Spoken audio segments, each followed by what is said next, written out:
Dan pemirsa, untuk menekan lonjakan harga daging di bulan Ramadan, Bulog Kabupaten Ogan Komering Ulu menyiapkan sebanyak 9.600 kg daging kerbau beku.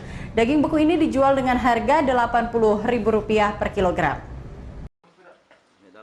Bulog Kabupaten Oku telah menyiapkan sebanyak 9.600 kg daging kerbau beku untuk menekan kenaikan harga selama Ramadan. Daging kerbau beku ini akan disalurkan kepada masyarakat dengan dua cara. Pertama, melalui operasi pasar murah. Kedua, masyarakat bisa datang langsung membeli daging beku di kantor Bulog Kabupaten Oku. Untuk harga jual daging kerbau beku ini Rp80.000 per kilogram. Pembelian dibatasi satu orang 1 kilogram.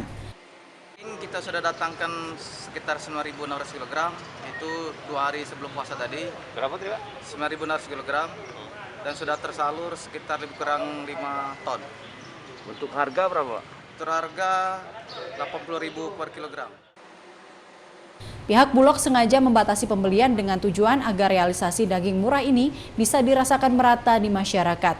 Penjualan daging beku murah ini akan berlangsung selama bulan puasa tahun ini. Sementara berdasarkan pantauan di sejumlah pasar tradisional, harga daging saat ini telah mencapai Rp140.000 per kilogram. Dari Ogan Komering Ulu, Widori Agustino, iNews melaporkan.